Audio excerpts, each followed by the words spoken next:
दुश्मन कौन दुश्मन हमरा क्या के भड़का के चौसे जंगल से बेतौना गंगा किनार के बाट धरा दल के हमरा जो सुतलो में कहे दर्शन दे देती से मारा गई मारते गईला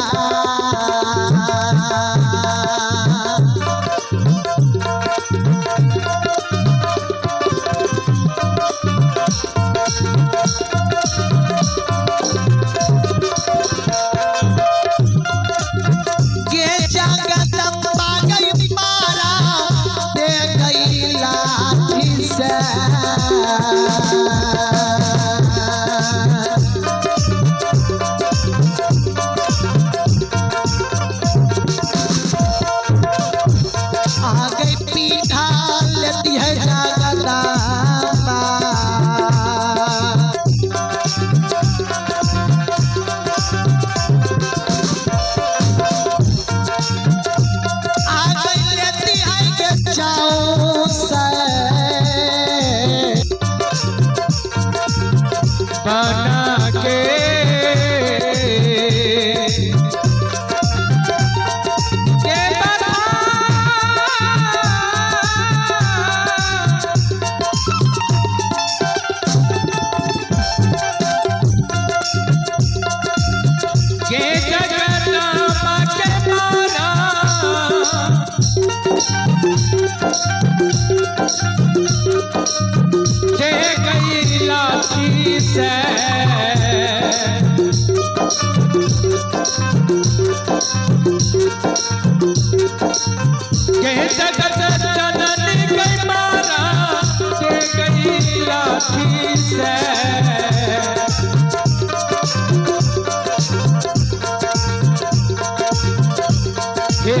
पिठिया लेती है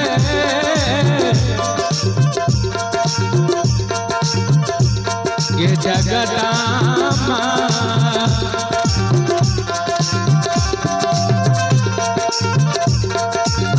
पिठिया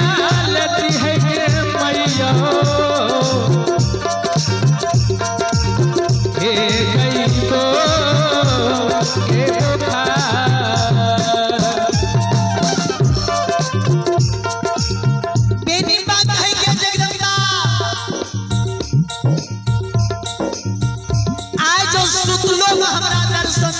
सपना देखा दीजिए कौन दुश्मन चौसे जंगल में हमरा चदर के फूट पर कंकर जुटका के ढेर आदम के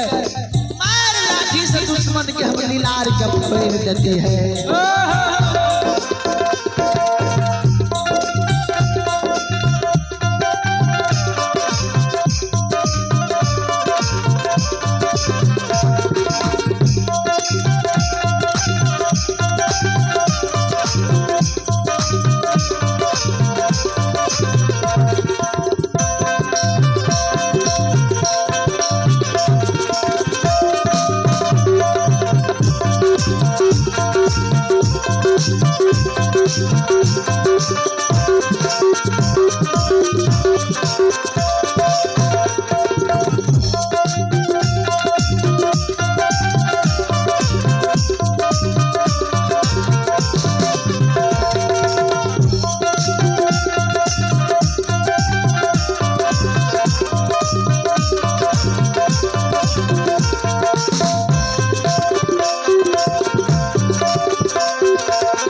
कौन दुश्मन हमरा चौसठ जंगल ले से बेनिकबा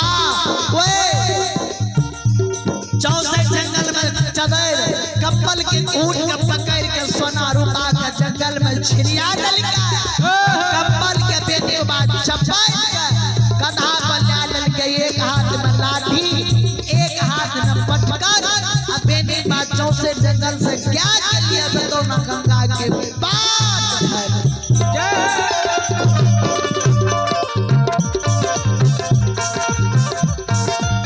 बाबू साहब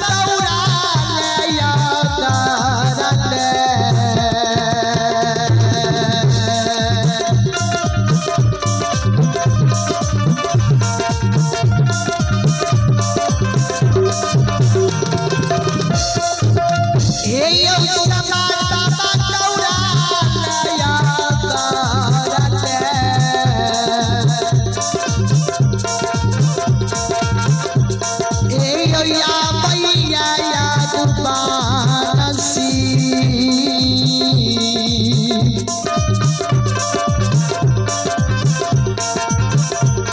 आयो या मैया गंगा नदी हे या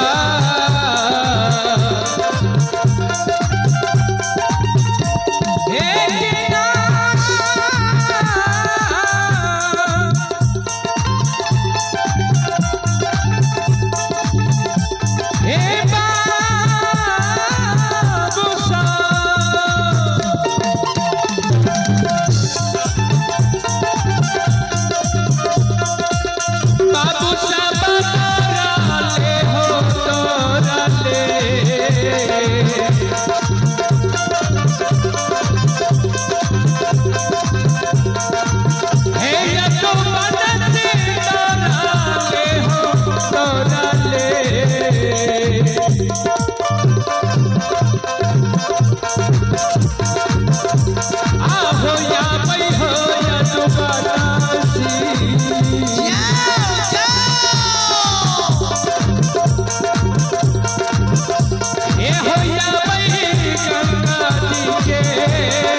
भगवान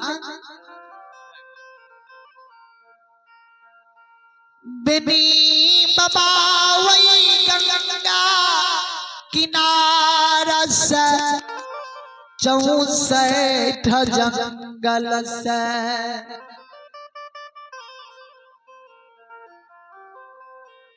बेनी बाबा हेलो हेलो वही 64 जंगल से गंगा किनारा आवे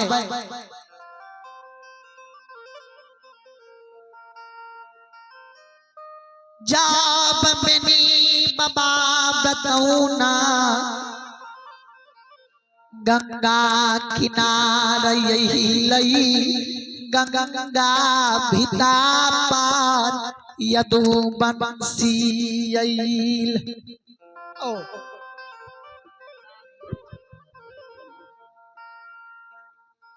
बेनी बाबा जब